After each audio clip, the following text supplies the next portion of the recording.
히브리서 8장.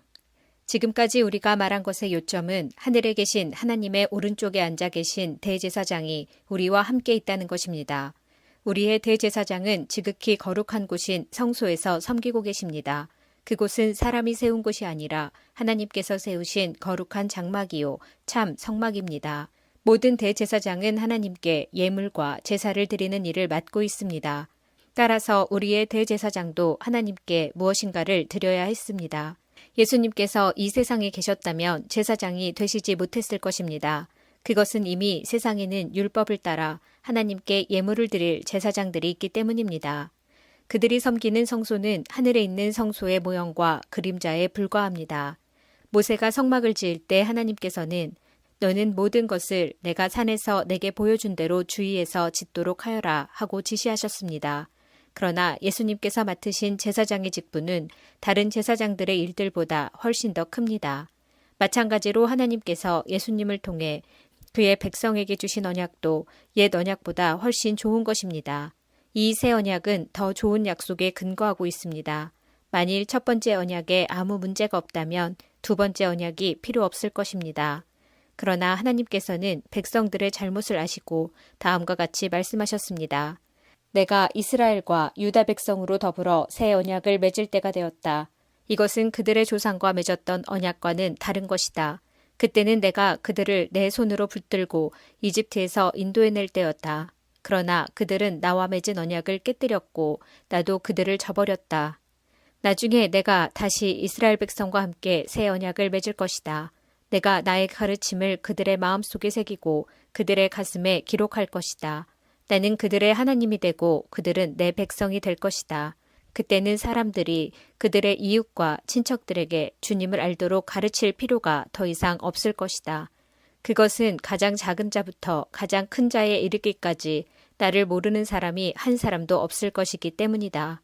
나는 그들이 저지른 악한 일을 다 용서하고 그들의 죄를 더 이상 기억하지 않을 것이다. 하나님께서는 이것을 새 언약이라 부르시고 첫 번째 언약은 옛 언약으로 돌리셨습니다. 낡고 오래된 것은 사라지게 마련입니다. 히브리서 9장. 첫 번째 언약에도 예배 규칙이 있었으며 또한 예배를 위해 사람이 만든 장소도 있었습니다. 먼저 성막이 세워졌습니다. 성막의 앞부분은 성소라 불렀습니다. 그곳에는 촛대와 빵이 놓여진 상이 있었는데 하나님을 위해 거룩하게 예비된 것이었습니다. 휘장으로 가려진 성소 안쪽에는 지성소라고 하는 작은 방이 있었습니다. 그곳에는 향을 피우는 금제단과 금으로 입혀진 법궤가 놓여 있었습니다. 법궤 안에는 만나를 담은 금 항아리와 아론의 쌍난 지팡이 그리고 옛 언약이 새겨진 돌판이 들어 있었습니다. 법궤 위에는 하나님의 영광을 나타내는 날개 달린 생물인 그룹들이 날개로 뚜껑을 덮고 있었습니다. 그러나 지금 이런 것들에 대해서 일일이 다 말할 수는 없습니다. 이 모든 것이 성막 안에 준비되어 있어서 제사장들은 언제나 첫 번째 방에 들어가 예배를 드렸습니다. 그러나 두 번째 방에는 오직 대제사장만이 1년에 한 번 들어갈 수 있었습니다. 또 대제사장도 피 없이는 결코 그곳에 들어갈 수 없었습니다. 그는 그 피를 자기 자신과 백성의 죄를 위해 하나님께 드렸습니다. 이것은 그들이 모르고 지은 죄를 위하여 드리는 것입니다.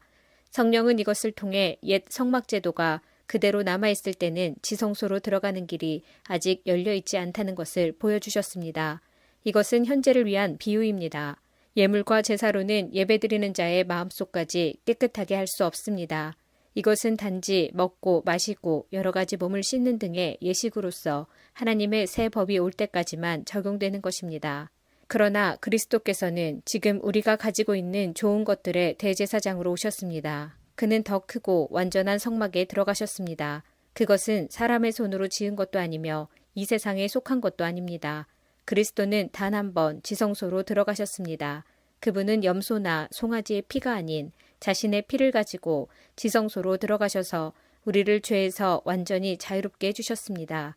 염소와 황소의 피와 암소의 죄를 부정한 사람에게 뿌리면 그 육체를 다시 깨끗하게 할 수 있습니다. 그렇다면 영원하신 성령을 통해 하나님께 자기 자신을 완전한 제물로 드린 그리스도의 피는 어떻겠습니까? 그의 피는 죽음에 이르게 하는 행동에서 우리 마음을 깨끗하게 하고 살아계신 하나님을 섬기는데 부족함이 없도록 할 것입니다. 그러므로 그리스도께서 새 언약의 중보자가 되셨습니다. 이제 하나님께 부르심을 받은 자들은 하나님께서 약속하신 영원한 복을 받을 수 있게 되었습니다. 옛 언약 아래서 살던 사람들을 죄로부터 자유롭게 하기 위하여 그리스도께서 죽으셨기 때문에 사람들이 그 축복을 누릴 수 있게 된 것입니다.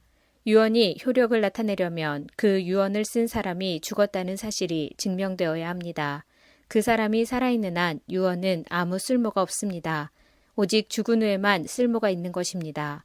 이처럼 옛 언약도 죽음을 나타내는 피 없이 세운 것이 아닙니다. 모세는 백성들에게 율법에 적힌 모든 계명을 말해 주었습니다.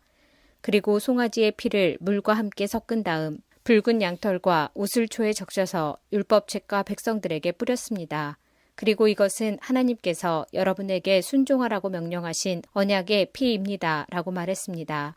모세는 성막과 예배에 쓰이는 모든 물건에도 그런 방법으로 피를 뿌렸습니다. 율법은 거의 모든 것이 피로써 깨끗해지며 피 흘림이 없으면 죄의 용서도 없다고 말합니다. 하늘에 있는 참된 것들을 모방한 이 땅의 모형은 동물의 피로 깨끗해져야 합니다. 그러나 하늘에 있는 것들은 더 좋은 제물이 필요합니다. 그리스도께서는 사람이 지은 지성소에 들어가지 않으셨습니다. 그것은 참된 것의 모형일 뿐입니다. 그리스도께서는 하늘에 올라가시고 그곳에서 우리를 도우시려고 하나님 앞에 서신 것입니다. 대제사장은 1년에 한 번 자신의 피가 아닌 동물의 피를 가지고 지성소로 들어갑니다. 그렇다고 그리스도께서 자신을 제물로 드리기 위해 매번 하늘로 올라가신 것은 아닙니다. 만일 그래야 한다면 그리스도께서 세상이 창조되었을 때부터 고난을 자주 받으셔야 했을 것입니다. 그러나 그리스도께서는 단 한 번 오셔서 자신을 제물로 드림으로 모든 죄를 깨끗하게 하셨습니다. 사람들은 모두 한 번은 죽습니다. 죽은 후에는 심판이 우리를 기다립니다. 그렇기 때문에 그리스도께서는 자신의 몸을 한 번에 들여 많은 사람의 죄를 없애주신 것입니다. 그리스도께서는 다시 오실 것입니다. 그때는 죄를 없애기 위해서가 아니라 그리스도를 기다리는 자들에게 구원을 주기 위해 오시는 것입니다. 히브리서 10장. 율법은 앞으로 오게 될 좋은 것들의 그림자에 불과하며 참된 것의 완전한 모양이 아닙니다. 율법 아래에 있는 사람들은 해마다 똑같은 제사를 드립니다. 그러나 이 제사를 가지고 예배드리러 나오는 사람들이 완전해질 수는 없습니다. 만일 율법이 그들을 완전하게 할 수 있다면 예배드리는 사람들이 깨끗하여져서 더 이상 죄의식도 느끼지 않았을 것이며 제물을 드리는 일도 그쳤을 것입니다. 그러나 제사는 해마다 자기의 죄를 생각나게 합니다. 그것은 황소나 염소의 피로는 죄를 깨끗게 할 수 없기 때문입니다. 그래서 그리스도께서 세상에 오셨을 때 이렇게 말씀하셨습니다. 하나님께서는 제사와 예물을 원하지 않으시고 나를 위해 한 몸을 예비하셨습니다. 또한 태워드리는 제사인 번제와 죄를 씻는 제사인 속죄제도 기뻐하지 않으십니다. 그때 내가 말하기를 하나님 보십시오. 나에 관해 율법책에 기록된 대로 하나님께서 내게 원하시는 일을 하러 왔습니다. 이 말씀에서 그리스도는 먼저 하나님께서는 제사와 예물을 기뻐하지 않으시고 번제와 속죄제도 원하지 않으신다고 하셨습니다. 이런 것들은 율법이 명령하는 제사들입니다. 그리고 나서 내가 왔습니다. 하나님께서 원하시는 일을 하려고 왔습니다. 라고 말합니다. 즉 하나님께서는 새로운 제도를 세우시려고 첫 번째 제사 제도를 폐지하신 것입니다. 예수 그리스도는 하나님께서 원하시는 일을 하셨습니다. 우리는 예수 그리스도께서 단번에 몸을 들이신 제사를 통해 거룩함을 입었습니다. 제사장들은 매일 제단 앞에 서서 맡은 일을 행합니다. 그러나 그 제사들은 죄를 없애지 못합니다. 그리스도께서는 죄를 위해 단 한 번의 제사를 드리시고 하나님 오른쪽에 앉으셨습니다. 그리스도는 원수들이 그의 발 앞에 무릎 꿇을 때까지 그곳에서 기다리고 계십니다. 한 번의 제사로 그는 거룩하게 된 자들을 영원히 완전하게 하셨습니다. 성령께서 또한 우리에게 이것에 관해 말씀하십니다. 나중에 내가 다시 이스라엘 백성과 함께 새 언약을 맺을 것이다. 내가 나의 가르침을 그들의 마음속에 새기고 그들의 가슴에 기록할 것이다. 또 말씀하십니다. 그들의 죄와 악한 행동을 내가 다시는 기억하지 않을 것이다.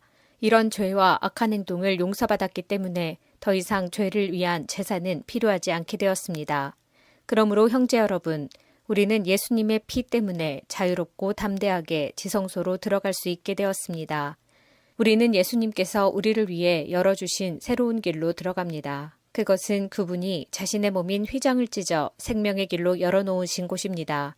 또 우리에게는 하나님의 집을 다스리는 위대한 대제사장이 계십니다. 그러니 진실한 마음과 확실한 믿음을 가지고 하나님께 가까이 나갑시다. 우리는 죄책감에서 깨끗해지고 자유로워졌으며 맑은 물로 몸이 씻겨졌습니다.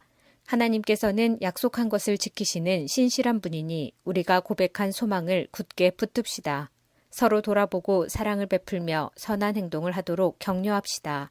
어떤 사람들이 하는 것처럼 교회의 모임에 빠져서는 안 됩니다. 그날이 가까이 다가오는 것을 볼수록 함께 만나며 서로를 격려해야 할 것입니다. 만일 우리가 진리를 알게 된 후에도 일부러 계속 죄를 짓는다면 그 죄를 씻을 제사는 없습니다. 거기에는 오직 심판을 기다리는 두려움과 하나님을 거역하며 사는 자들을 태워 없앨 크고 무서운 불만 있을 뿐입니다. 모세의 율법에 순종하지 않고 그것을 어긴 사람들도 두세 명의 증인이 있으면 사형을 받았습니다. 그렇다면 하나님의 아들을 공경하지 않는 사람들은 어떻겠습니까? 그들은 자기를 거룩하게 한 언약의 피를 별것 아닌 것으로 여기며 은혜의 성령을 욕되게 하였습니다. 따라서 그들은 더 큰 벌을 받게 될 것입니다. 우리는 하나님께서 잘못을 행하는 자들을 벌하고 그 죄대로 갚아주겠다고 말씀하신 것을 알고 있습니다. 또한 주님께서 그의 백성을 심판하실 것이다 라는 말씀도 하셨습니다. 살아계신 하나님께서 심판하시는 대상이 된다는 것은 정말 무서운 일입니다. 여러분이 처음 진리의 말씀을 배우던 때를 기억해 보십시오. 많은 어려움들이 있었지만 여러분은 꿋꿋이 이겨냈습니다. 때때로 사람들 앞에서 모욕을 당하며 핍박을 받기도 했고 그런 고난을 받는 사람들과 친구가 되기도 하였습니다. 옥에 갇힌 자들을 도와주고 여러분이 가진 것들을 빼앗겨도 기뻐하였습니다. 그렇게 할 수 있었던 것은 여러분이 더 좋고 영원한 것이 있다는 것을 알고 있었기 때문입니다. 그러므로 이전에 가졌던 용기를 잃어버리지 마십시오. 더 큰 보상이 여러분을 기다리고 있습니다. 인내를 가지고 하나님께서 원하시는 일을 해서 그분께서 약속하신 것을 받으시기 바랍니다. 조금만 있으면 오시기로 한 그분이 오실 것이며 결코 늦지 않으실 것이다. 나와 함께 의롭게 산 사람들은 믿음 때문에 생명을 누릴 것이다. 그러나 믿음에서 뒤로 물러난 사람들을 내가 기뻐하지 않겠다. 우리는 뒤로 물러나 하나님께 버림을 받을 사람들이 아닙니다. 우리는 믿음으로 구원함을 받을 사람들입니다. 히브리서 11장. 믿음은 우리가 바라는 것들에 대해서 확신하는 것입니다. 또한 보이지는 않지만 그것이 사실임을 아는 것입니다. 옛날 사람들도 믿음으로 인정받았습니다. 믿음을 통해 우리는 이 세상 모든 것이 하나님의 말씀으로 창조되었다는 것을 이해합니다. 이것은 우리가 보고 있는 것들이 보이지 않는 어떤 것으로 만들어졌다는 것을 말합니다. 아벨은 믿음으로 가인보다 하나님께 더 나은 제사를 드렸습니다. 하나님께서는 아벨이 드린 제사를 기뻐 받으시고 그를 의인이라 부르셨습니다. 아벨은 죽었지만 여전히 그의 믿음을 통해 우리에게 말하고 있습니다. 믿음으로 에녹은 죽지 않고 하늘로 옮겨져서 아무도 그를 볼 수 없게 되었습니다. 하나님께서 그를 하늘로 데리고 올라가신 것입니다. 성경은 그가 이 땅에 사는 동안 진실로 하나님을 기쁘시게 하는 자였다고 증언합니다. 믿음이 없이는 어느 누구도 하나님을 기쁘시게 할 수 없습니다.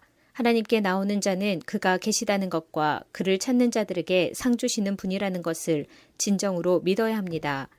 믿음으로 노아는 아직 보지 못하는 일에 대한 하나님의 경고를 들었습니다. 그는 하나님께 순종해서 그의 가족을 구원할 방주를 지었습니다. 그는 믿음으로 세상이 잘못되어 가고 있음을 사람들에게 알리고 하나님과 의의 관계를 맺은 사람이 되었습니다. 믿음으로 아브라함은 하나님께서 그에게 약속하신 땅으로 가라는 하나님의 부르심에 순종하였습니다. 그는 가야 할 곳도 모른 채 자기 고향을 떠났습니다. 그는 믿음 때문에 하나님께서 자기에게 약속하신 땅에 가서 살 수 있었습니다. 그는 그곳에서 갈 곳 없는 나그네처럼 살았고 같은 약속을 받은 이삭과 야곱과 함께 장막에서 거하였습니다. 아브라함은 영원한 터가 있는 성을 기다리고 있었습니다. 그것은 바로 하나님께서 계획하고 세우신 성입니다. 사라 자신도 아이를 낳기에는 나이가 너무 많았으나 믿음으로 후손을 얻을 힘을 얻었습니다. 그것은 그녀가 약속해 주신 하나님을 신실한 분으로 믿었기 때문입니다. 나이가 많아 거의 죽은 사람과 다름없던 한 사람으로부터 하늘의 별과 바닷가의 모래알같이 셀 수 없을 정도로 많은 후손이 나왔습니다. 이 사람들은 모두 믿음을 따라 살다가 죽었습니다. 그들은 하나님께서 그의 백성에게 약속하신 것을 받지는 못했으나 앞으로 올 것들을 멀리서 보고 기뻐하였습니다. 그들은 스스로 자신들이 이 땅에서 나그네일 뿐이라고 고백하였습니다. 이것은 그들이 진짜 고향을 찾고 있다는 것을 나타냅니다. 만일 그들이 떠나온 고향을 생각한다면 다시 되돌아갈 수도 있었을 것입니다. 그러나 그들은 더 나은 고향을 기다리고 있었는데 그것은 바로 하늘에 있는 고향이었습니다. 그래서 하나님께서는 저들의 하나님이라고 불리는 것을 부끄러워하지 않으시고 그들을 위해 한 성을 예비해 주셨습니다.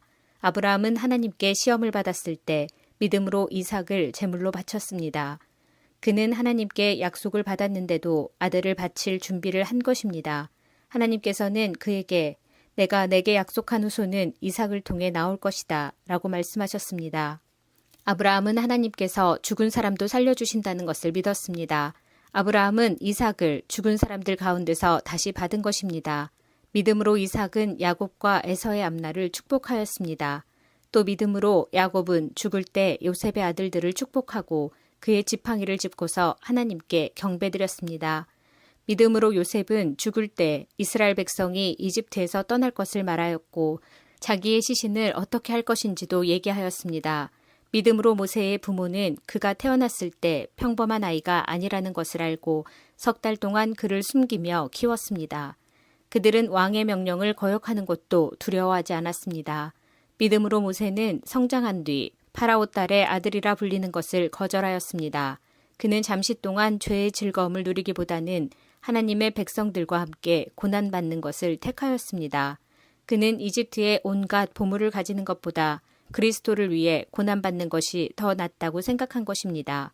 그는 오직 하나님이 주실 상만을 바라보았습니다. 믿음으로 모세는 이집트를 떠났으며 왕의 분노를 두려워하지 않았습니다. 모세는 보이지 않는 하나님을 마치 보이는 듯이 바라보며 꿋꿋이 참았습니다. 믿음으로 모세는 유월절을 준비하고 문마다 피를 발랐습니다. 이 피는 죽음의 천사가 이스라엘 백성의 맏아들을 죽이지 않도록 하기 위해 바른 것입니다. 믿음으로 그들은 마른 땅을 건너는 것처럼 홍해를 지나갔습니다. 그러나 이집트인들은 그들을 따라가다가 물에 빠져 죽고 말았습니다. 믿음으로 이스라엘 백성들이 여리고 성 주위를 7일 동안 돌자 성은 무너졌습니다. 믿음으로 기생 라합은 정탐꾼들을 잘 대접하여 하나님께 순종하지 않은 자들이 죽임을 당할 때 구원을 받았습니다. 더 많은 이야기가 필요합니까? 기드온, 바락, 삼손, 입다, 다윗, 사무엘 그리고 다른 예언자들을 다 말하려면 시간이 모자랄 것입니다. 그들은 믿음으로 나라들을 정복하고 옳은 일을 하였으며 하나님께서 약속하신 것들을 받았고 사자의 입을 막았습니다. 또 큰 불을 막아내며 칼날을 피하였습니다. 그들은 약한 데서 강해졌으며 전쟁터에서는 용감해져서 적들을 무찔렀습니다. 여자들은 죽은 가족이 다시 살아나는 것을 보았습니다.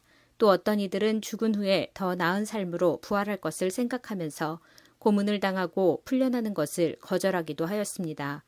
어떤 이들은 조롱을 받으며 매를 맞았습니다. 어떤 이들은 묶인 채로 감옥에 끌려갔습니다. 그들은 돌에 맞아 죽었고 몸이 반으로 잘리기도 하였으며 칼에 찔려 죽기도 하였습니다.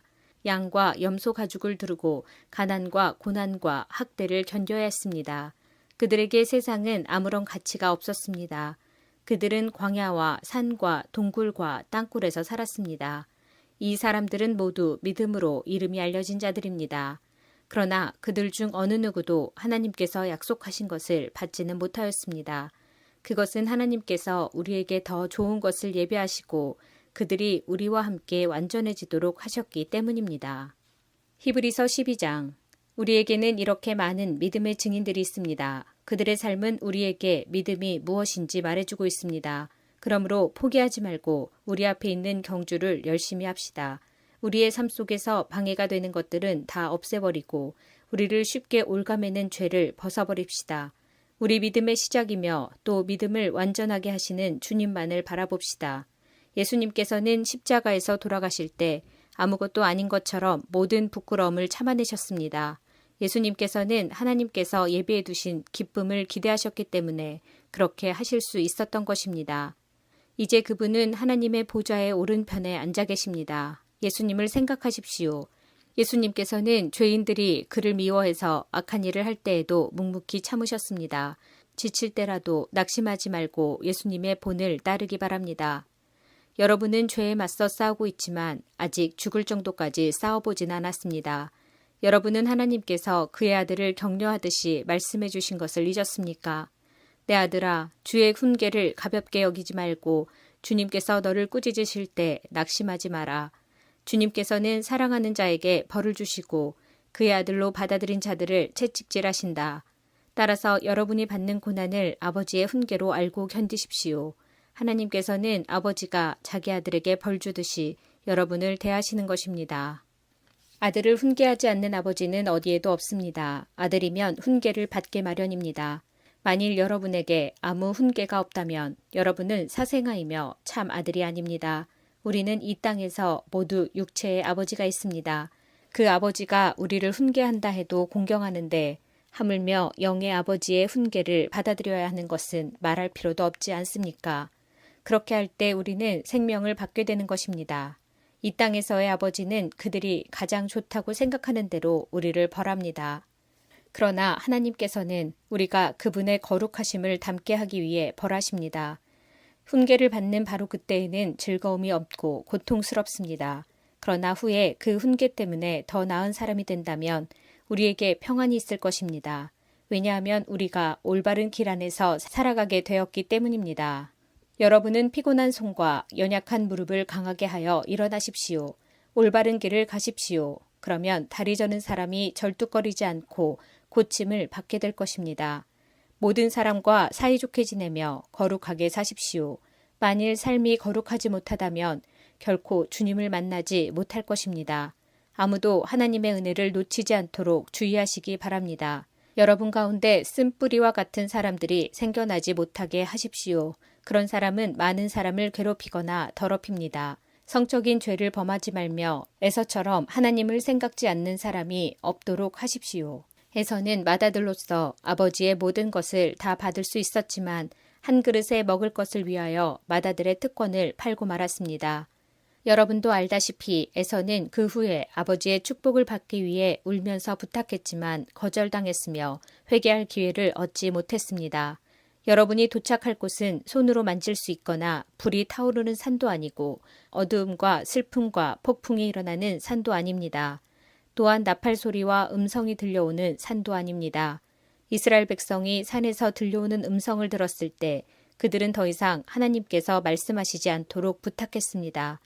그들은 누구든지 심지어 짐승이라도 이 산에 닿으면 돌로 쳐서 죽임을 당할 것이다 라는 하나님의 명령을 감당할 수 없었습니다. 그 광경이 너무나 무서워 모세조차도 두렵고 떨린다고 말하였습니다. 그러나 여러분은 시온산에 이르렀으며 살아계신 하나님의 성, 하늘의 예루살렘에 이르렀습니다. 이곳은 수많은 천사들이 기뻐하며 함께 모여 있는 곳입니다. 또 하늘에 이름이 기록된 맏아들의 모임이 열리는 곳이며 모든 사람의 심판자이신 하나님께서 계신 곳입니다. 그리고 완전하게 된 의인들의 영혼이 거하는 곳이기도 합니다. 여러분은 그의 백성들에게 하나님의 새 언약을 가져다 주신 예수님께서 계신 곳에 왔습니다. 여러분은 아벨의 피보다 더 나은 소식을 전해준 그리스도의 피에 가까이 나아온 것입니다. 여러분은 하나님께서 말씀하실 때 거역하지 마십시오. 옛 선조들은 땅에서 모세를 통해 경고를 받고도 순종하지 않다가 벌을 받았습니다. 이제는 하나님께서 하늘로부터 우리에게 경고하시는데 우리가 그 말씀을 듣지 않는다면 어떻게 되겠습니까? 예전에는 그 소리가 땅을 흔들었지만 이제는 땅뿐만 아니라 하늘까지도 다시 한번 흔들어 놓겠다고 하나님께서 약속하셨습니다. 다시 한번이라는 말은 흔들릴 수 있는 것들은 모조리 없애버리시겠다는 뜻이기도 합니다. 이것은 흔들리지 않는 것들만을 남기려는 것입니다. 우리가 흔들리지 않는 나라를 가졌으니 감사드립시다. 하나님을 기쁘시게 하며 경건함과 두려움으로 그분께 예배드립시다. 우리 하나님은 모든 것을 태워버리는 불과 같은 분이십니다. 히브리서 13장. 그리스도 안에서 한 형제로 서로서로 사랑하십시오. 나그네를 대접하는 일을 잊지 말기 바랍니다. 어떤 사람들은 나그네를 대접하다가 자기도 모르는 사이에 천사를 대접하였습니다. 옥에 갇힌 자들을 기억하십시오. 마치 여러분이 옥에 갇혀 있는 것처럼 저들을 생각하고 고통당하는 자들을 볼 때는 여러분이 고통받는 것처럼 그들을 생각해 주기 바랍니다. 모두 결혼을 귀하게 여기십시오. 남편과 아내는 그들의 결혼을 깨끗이 유지해야 합니다. 하나님께서는 간음하는 자들을 벌하실 것입니다. 돈이 여러분의 삶을 다스리지 않도록 하십시오. 가진 것에 만족하시기 바랍니다. 하나님께서는 내가 결코 너를 떠나지 않겠다. 내가 결코 너를 잊지 않겠다고 말씀하셨습니다. 그러므로 우리는 자신 있게 말할 수 있습니다. 주님은 나를 돕는 자시니 내가 두려워하지 않을 것입니다. 사람들이 내게 무슨 짓을 할 수 있겠습니까? 여러분에게 하나님의 말씀을 가르쳐준 지도자들을 기억하십시오. 그들이 어떻게 살고 어떻게 죽었는지를 생각하고 그들의 믿음을 본받으십시오. 예수 그리스도는 어제나 오늘이나 영원히 똑같으십니다. 여러 가지 이상한 가르침에 빠져서 잘못된 길로 들어서지 않도록 주의하십시오. 하나님의 은혜로 마음을 강하게 하십시오. 그러나 음식에 대한 규칙에는 얽매이지 마십시오. 그런 규정은 아무 도움이 되지 않습니다. 우리에게 제단이 있습니다. 그러나 성막에서 섬기는 제사장들이 제사 드린 것을 먹을 수는 없습니다. 대제사장은 죄를 없애기 위해 지성소 안으로 동물의 피를 가지고 들어가서 그것을 바칩니다. 그러나 그 동물의 시체는 성막 바깥에서 불사릅니다. 이와 같이 예수님도 성문 밖에서 고난을 당하셨습니다. 예수님께서는 자기 피로 그의 백성들을 거룩하게 하려고 죽으셨습니다. 그러므로 우리도 성문 밖에 계신 주님께 나아가서 그분이 당하신 수치를 함께 겪읍시다. 우리는 앞으로 다가올 성을 찾고 있습니다. 그러므로 예수님을 통하여 항상 하나님께 찬양의 제사를 드립시다. 이는 그분의 이름을 증언하는 우리 입술의 열매입니다. 다른 사람들에게 선을 베푸는 일을 잊지 마십시오. 여러분이 가진 것을 서로 나누시기 바랍니다. 이러한 행동은 하나님을 기쁘시게 하는 제사입니다. 여러분을 인도하는 지도자들에게 순종하고 그들의 권위를 존중하십시오. 그들은 여러분의 영혼을 책임진 자들이기에 여러분을 주위에서 살피고 있습니다. 그들이 이 일을 괴로워하지 않고 즐거운 마음으로 할 수 있도록 해주십시오. 그들의 일을 힘들게 하는 것은 여러분에게 아무 도움이 되지 않습니다. 우리를 위해 기도해 주십시오. 우리는 모든 일을 선하게 하려고 하므로 우리가 선한 양심을 갖고 있다는 것을 확신합니다. 하나님께서 빨리 저를 여러분에게 보내주시도록 기도해 주십시오. 평화의 하나님께서 양들의 큰 목자이신 우리 주 예수님을 죽음에서 살리셨습니다. 하나님께서는 예수님의 보혈로 자기 백성과 영원한 언약을 맺으셨습니다. 바로 이 하나님께서 여러분에게 필요한 모든 좋은 것들을 내려주셔서 여러분이 하나님의 일을 잘 할 수 있게 되기를 바랍니다. 또 예수 그리스도를 통해 우리 안에서 그의 기뻐하시는 뜻이 이루어지기를 기도합니다. 예수 그리스도께 길이길이 영광이 있을 것입니다. 아멘. 형제 여러분, 몇 마디에 불과한 짧은 편지이지만 여러분을 격려하고자 쓴 글이라는 것을 명심하십시오. 우리 형제 디모데가 감옥에서 풀려나왔습니다. 그가 도착하면 여러분을 만나러 함께 가겠습니다. 여러분의 지도자들과 모든 성도들에게 안부를 전합니다. 이탈리아에서 온 사람들이 여러분에게 안부를 전합니다. 하나님의 은혜가 여러분 모두에게 늘 함께하기를 기도합니다. 요한일서 1장. 이제 우리는 생명의 말씀인 예수 그리스도에 관하여 쓰려고 합니다. 그분은 태초부터 계셨으며 우리는 그분에 대해 듣고 눈으로 보고 손으로 만져본 바 되었습니다. 우리는 생명을 주시는 말씀에 관하여 쓰고 있습니다. 생명을 주시는 그분이 우리에게 나타나셨습니다. 우리는 그분을 보았으며 또한 그분에 관한 증거도 제시할 수 있습니다. 이제 우리가 말하는 것은 그분이 영원한 생명을 가지고 계시다는 것입니다. 이 생명을 주시는 분은 하나님 아버지와 함께 계시다가 우리에게 나타나셨습니다. 우리가 보고 들은 것을 여러분에게 말하는 이유는 여러분이 우리와 함께 교제하기를 원하기 때문입니다. 우리가 함께 나누는 이 교제는 하나님 아버지 그리고 그의 아들 예수 그리스도와 함께 가지는 교제입니다. 우리는 여러분과 함께 기쁨을 나누려고 이 글을 쓰고 있습니다. 우리가 그리스도께로부터 듣고 여러분에게 전하려고 하는 말씀은 하나님은 빛이시며 그분께는 전혀 어두움이 없다는 것입니다. 그렇기 때문에 만약 우리가 하나님과 사귀고 있다고 말하면서 여전히 어두움 가운데 살고 있다면 우리는 거짓말쟁이이며 진리를 따라 살고 있지 않는 것입니다. 하나님께서 빛 가운데 계시기에 우리 역시 빛 가운데서 살아야 합니다. 우리가 빛 가운데 살게 되면 서로 교제하게 됩니다. 또한 하나님의 아들이신 예수 그리스도의 피가 우리의 모든 죄를 깨끗이 씻어주실 것입니다. 또한 우리가 스스로 죄를 짓지 않았다고 말한다면 그것은 우리 자신을 속이는 것이며 진리가 우리 안에 없는 것입니다. 그러나 우리가 죄를 고백하면 그분은 우리를 용서해 주실 것입니다. 그분은 옳은 일만 행하시는 분이기 때문에 우리는 그분을 믿을 수 있습니다. 그분은 우리의 모든 잘못을 깨끗하게 해주실 것입니다. 우리가 계속 죄를 지은 적이 없다고 말한다면 그것은 하나님을 거짓말쟁이로 만드는 것이며 우리는 하나님께서 주신 진리의 가르침을 받아들이지 않는 것입니다. 요한일서 2장 나의 사랑하는 자녀들이여 나는 여러분이 죄를 짓지 않게 하려고 이 편지를 씁니다. 그러나 누군가가 죄를 짓는다 하더라도 우리에게는 우리를 도와주시는 예수 그리스도가 계십니다. 그는 의로운 분이시며 우리를 대신하여 아버지 앞에서 우리를 변호해 주십니다. 예수님만이 우리의 죄를 위해 화목제물이 되셨으며 오직 예수님을 통해서만 모든 사람들의 죄가 용서받을 수 있습니다. 또한 우리는 우리가 하나님의 계명들에 순종할 때 진실로 하나님을 안다고 자신 있게 말할 수 있습니다. 하지만 누군가가 나는 하나님을 알아요 라고 말하면서 그분이 명령하신 것에 순종하지 않는다면 그 사람은 거짓말쟁이입니다. 그에게는 진리가 없습니다. 하나님의 가르침을 따라 순종해야만 그 사람 안에 하나님의 사랑이 완전히 이루어지게 될 것입니다. 이것이 우리가 하나님을 따르고 있음을 보여주는 방법이 됩니다. 누구든지 자기 안에 하나님께서 계신다고 말하는 사람은 예수님께서 사신 것처럼 살아야만 합니다. 나의 사랑하는 친구들이여, 나는 여러분에게 새 계명을 쓰고 있는 것이 아닙니다. 이것은 여러분이 처음부터 가지고 있었던 것과 똑같은 계명이며 이미 들어보았던 가르침입니다.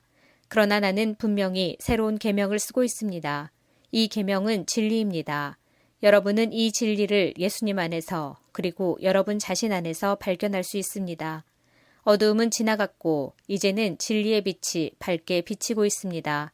나는 빛 가운데 있습니다 라고 말하면서 자기의 형제를 미워하면 그는 여전히 어두움 가운데 사는 사람입니다.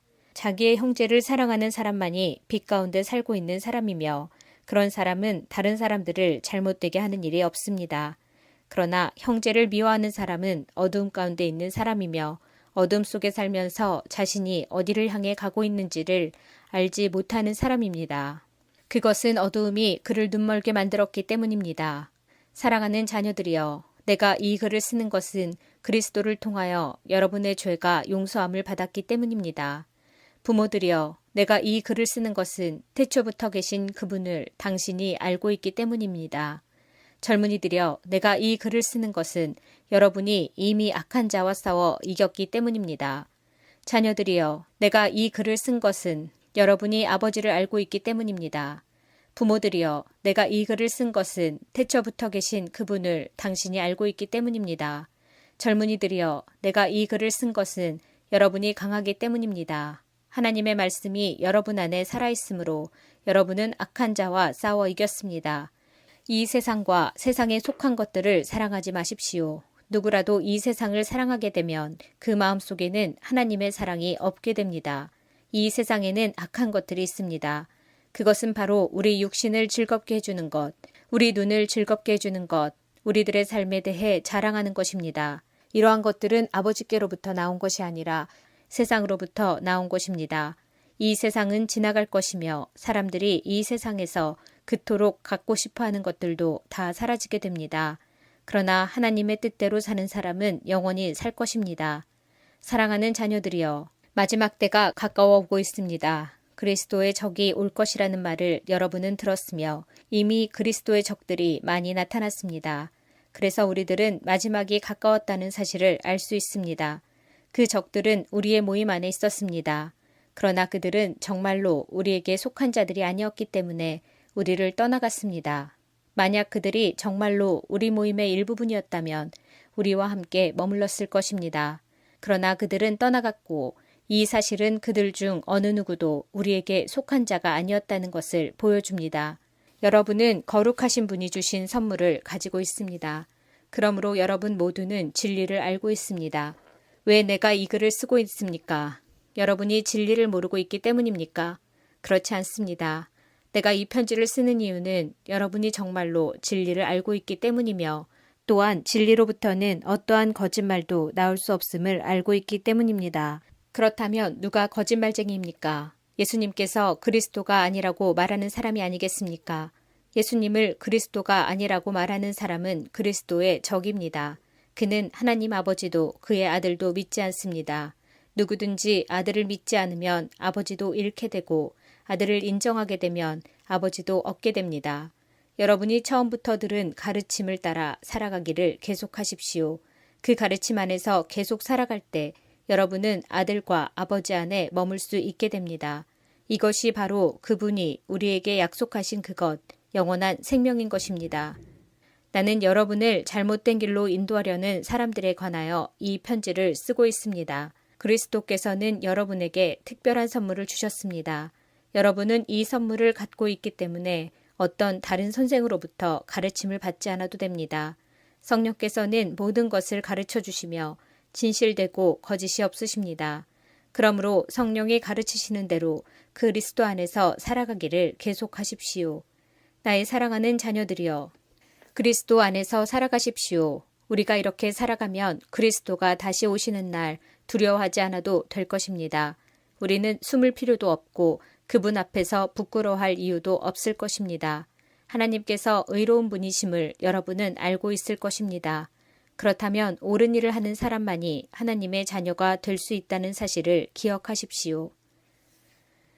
요한일서 3장. 아버지께서 우리를 얼마나 사랑하고 계신지 생각해 보십시오. 하나님께서는 우리를 너무나 사랑하셔서 우리를 그분의 자녀라고 불러주셨습니다. 이제 우리는 정말로 그분의 자녀입니다. 그러나 세상 사람들은 우리를 이해하지 못합니다.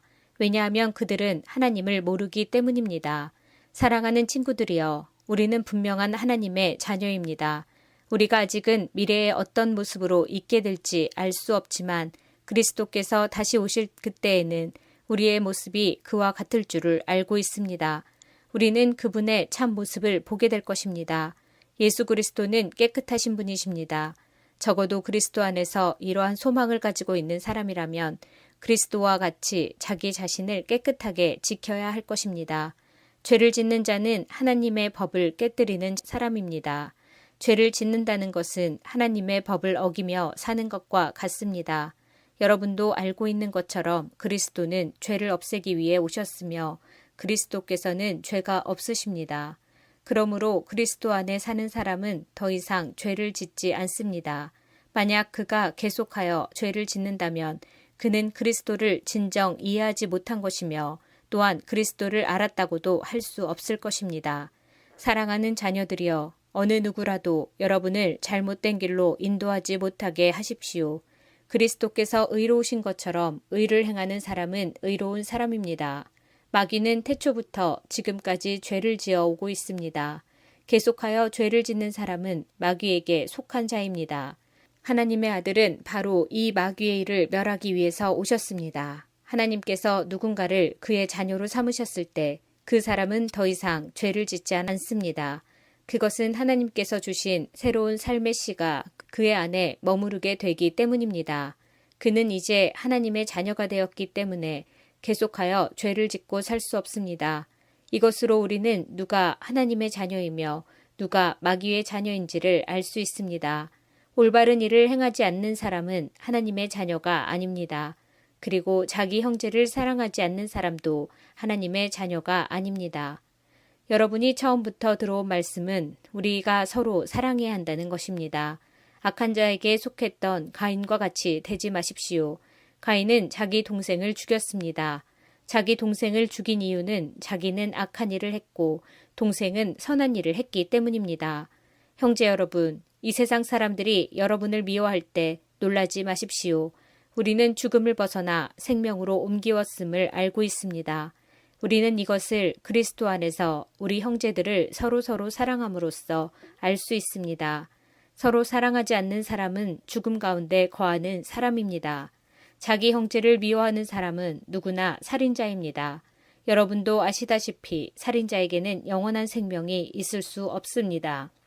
예수님께서 우리를 위하여 그의 생명을 주심으로써 우리는 진실한 사랑이 어떠한 것인지를 알게 되었습니다.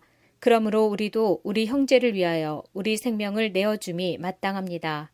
어떤 한 믿는 사람이 자기가 필요로 하는 것은 다 가질 수 있을 만큼 부자라고 합시다. 만약 그가 가난하고 필요한 것들을 갖지 못한 형제를 보고도 그 형제를 돕지 않는다면 어떻겠습니까? 그는 마음속에 하나님의 사랑이 없는 사람일 것입니다. 자녀들이여, 우리는 말로만 사랑하는 사람이 되어서는 안 됩니다. 우리의 사랑은 진실되어야 합니다. 그리고 우리는 행함으로써 그 사랑을 보여야 할 것입니다. 이를 통해 우리가 진리에 속하였음을 알 수 있게 되며 하나님 앞에서도 평안할 수 있게 됩니다. 우리의 양심이 우리를 책망하는데 우리의 양심보다 크시며 또한 모든 것을 아시는 하나님께서는 얼마나 더 우리를 책망하시겠습니까? 사랑하는 친구들이여, 만약 우리가 양심의 가책을 받지 않는다면 우리는 아무런 두려움이 없이 하나님 앞에 나아갈 수 있을 것입니다. 그리고 하나님은 우리가 구하는 것들을 우리에게 주실 것입니다. 우리가 이러한 것들을 받을 수 있는 것은 우리가 하나님의 명령을 지켰고 하나님이 기뻐하시는 일들을 했기 때문입니다. 하나님께서 명령하신 것은 그의 아들 예수 그리스도의 이름을 믿고 그분이 우리에게 명령하신 대로 서로 사랑하는 것입니다. 하나님의 명령을 지키는 사람은 하나님 안에서 살게 되고 하나님도 그 사람 안에 거하시게 됩니다. 하나님께서 우리 안에 거하신다는 사실을 어떻게 알 수 있습니까? 우리는 그것을 하나님께서 우리에게 주신 성령으로 알 수 있습니다. 요한일서 4장. 사랑하는 친구들이여, 많은 거짓 예언자들이 지금 이 세상에 있습니다. 그러므로 모든 영을 다 믿지는 말기 바랍니다. 그 영들이 하나님으로부터 온 것인지 아닌지 시험해 보십시오. 하나님의 영을 알 수 있는 방법은 다음과 같습니다. 어떤 영이 말하기를 나는 예수님께서 이 땅에 사람으로 오셨음을 믿습니다. 라고 얘기하면 그 영은 하나님께로부터 온 것입니다. 그러나 예수님에 대해 이렇게 말하는 것을 인정하지 않으면 그 영은 하나님으로부터 온 것이 아니며 그리스도의 적으로부터 온 것입니다. 여러분은 그리스도의 적이 오리라는 말을 들었을 것입니다.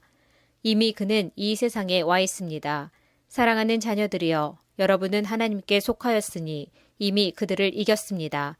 왜냐하면 여러분 안에 계신 분이 세상에 있는 어떤 자보다 위대한 분이시기 때문입니다.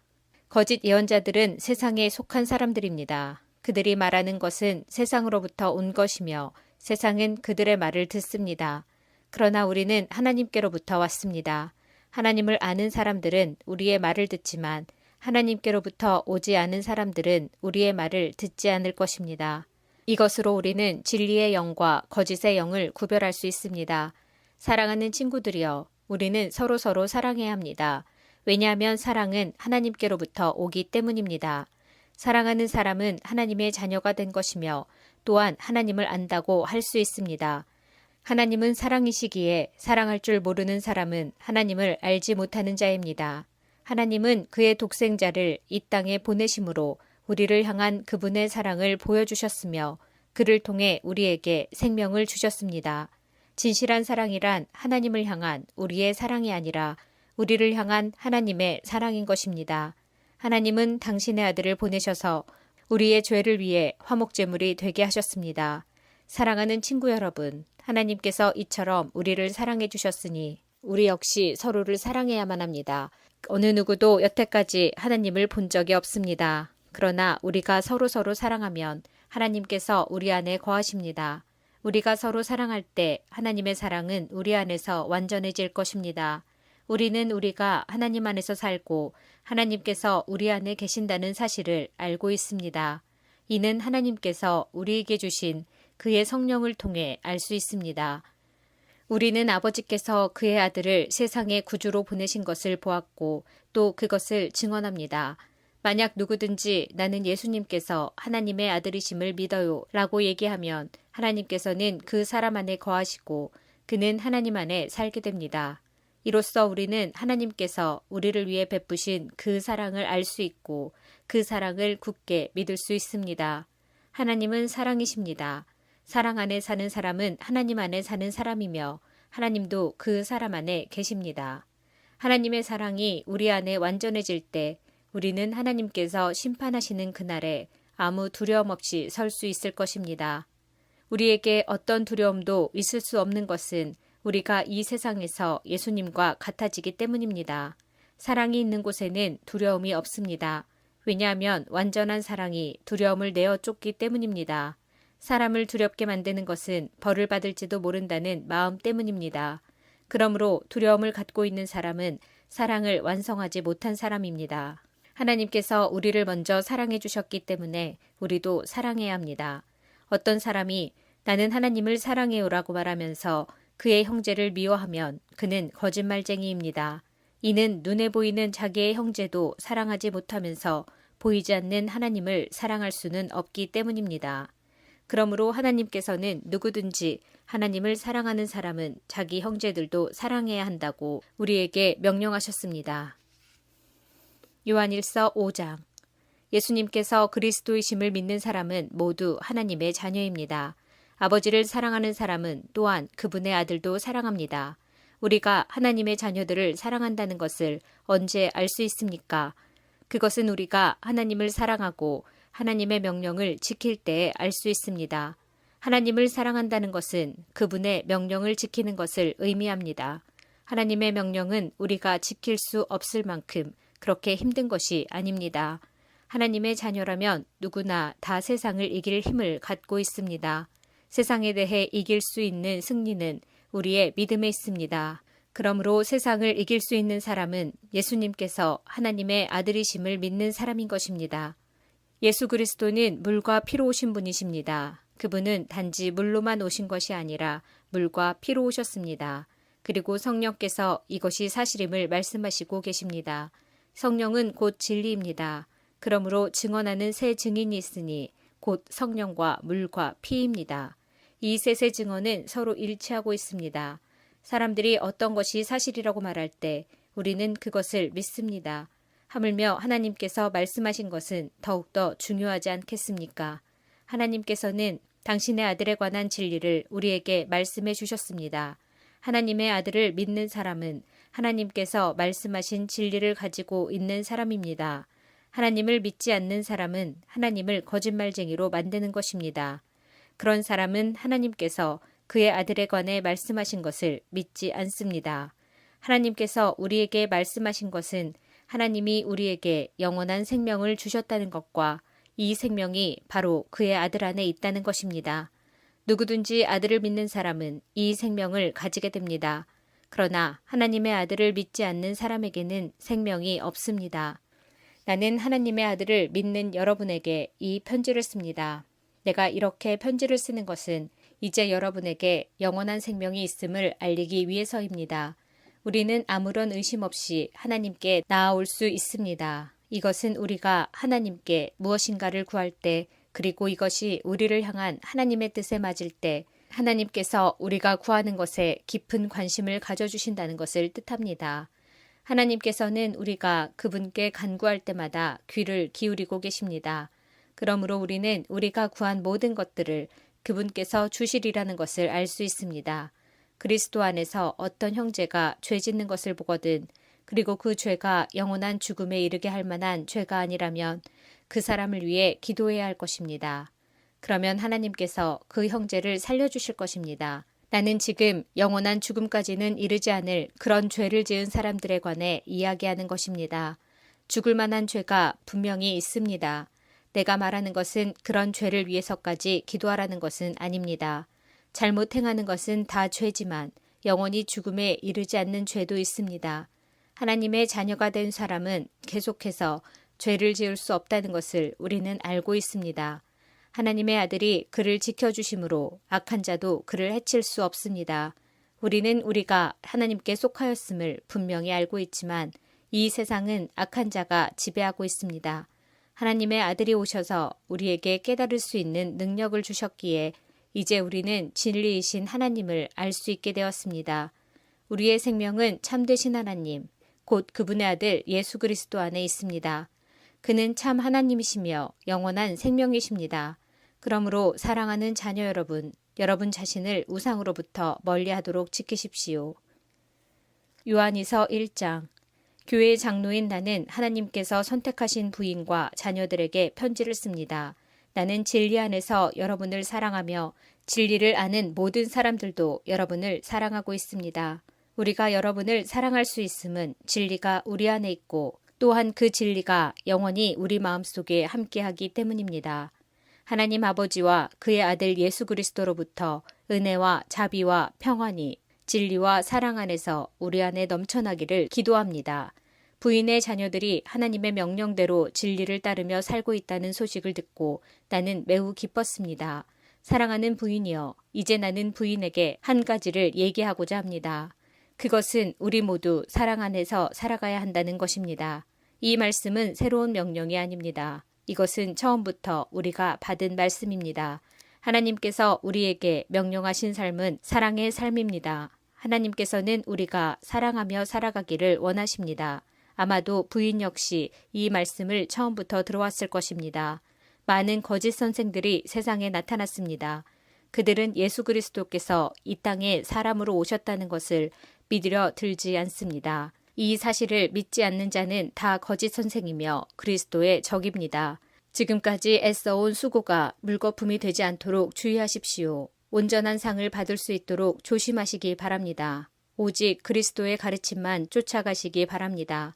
만약 그리스도께서 가르쳐 주신 것을 따르지 않고 다른 길로 가게 된다면 그 사람 마음에는 더 이상 하나님이 계시지 않게 됩니다. 그 가르침을 쫓아 따라갈 때에만 아버지와 그분의 아들을 함께 마음 가운데 모실 수 있게 됩니다. 누군가가 이 가르침 이외의 것을 가지고 여러분을 찾아오거든 그 사람을 집에 맞아들이지도 말고 인사도 하지 마십시오. 만약 그 사람을 받아들이면 그가 하는 악한 일을 여러분이 돕는 셈이 됩니다. 하고 싶은 말이 많지만 이만 줄이겠습니다. 오히려 빠른 시간 내에 직접 만나서 서로 이야기하는 기쁨을 가지게 되었으면 좋겠습니다. 하나님께서 선택하신 당신 자매의 자녀들이 부인에게 안부를 전합니다. 요한 3서 1장. 교회의 장로인 나는 진리 안에서 사랑하는 친구 가이오에게 이 편지를 씁니다. 사랑하는 친구여, 그대의 영혼이 건강한 것처럼 몸도 건강하고 하고자 하는 모든 일이 다 잘 되기를 기도합니다. 믿음의 형제들이 내게 와서 진리의 길을 따라 진실되게 살아가는 그대를 칭찬하였습니다. 그 말을 들은 나는 얼마나 기뻤는지 모릅니다. 믿음의 자녀가 진리의 가르침을 따라 잘 지내고 있다는 소식보다 내게 더 큰 기쁨은 없습니다. 사랑하는 친구여, 믿음의 형제들을 도우며 심지어 모르는 사람까지도 따뜻하게 대접하였다니 참으로 선한 일을 하였습니다. 그들이 이곳 교회에 와서 당신의 따뜻한 대접과 사랑에 관해 말해주었습니다. 하나님께서 기뻐하시도록 나그네인 그들을 계속 도와주십시오. 그들은 그리스도의 이름을 위하여 자신의 삶을 돌아보지 않고 전도 여행을 시작하였습니다. 또한 그들은 믿지 않는 사람들로부터 도움을 받지 않았습니다. 그러므로 우리가 그들을 도와야만 합니다. 우리가 직접 전도 여행을 떠날 수는 없지만 그들을 도우면서 우리 역시 진리를 위해 함께 일하는 사람이 되는 것입니다. 나는 이러한 내용의 편지를 먼저 교회 앞으로 보냈습니다. 그러나 디오드레베가 우리 말을 들으려고도 하지 않고 충고도 받아들이지 않았습니다. 그것은 디오드레베 자신이 그 교회의 우두머리가 되고자 하는 마음 때문입니다. 그곳에 가게 되면 디오드레베가 한 일에 대해 이야기할 것입니다. 그는 거짓말로 우리에 대해 나쁘게 말하고 있습니다. 그는 그리스도를 위해 일하는 사람들을 도우려고도 하지 않고 오히려 그들을 돕는 사람들마저도 그 일을 하지 못하도록 막으며 교회에서 쫓아내기까지 하고 있습니다. 사랑하는 친구여, 악한 일은 본받지 마십시오. 선한 일을 본받아 따르십시오. 선한 일을 하는 사람은 하나님께로부터 왔지만 악한 일을 하는 사람은 결코 하나님을 알지 못합니다. 데메드리오에 대해서는 모두들 칭찬하고 있습니다. 사람들의 말을 들어볼 때 데메드리오는 진리를 따르고 있으며 우리 역시 그를 인정할 수 있습니다. 그대 역시 우리 말이 참되다는 것을 알 것입니다. 할 말이 많지만 편지로는 이만 줄입니다. 만나서 마음껏 이야기를 나누었으면 합니다. 하나님의 평안이 그대와 함께하길 바라며 이곳에 있는 친구들이 그대에게 안부를 전합니다. 그곳에 있는 형제들에게도 안부를 전해 주십시오.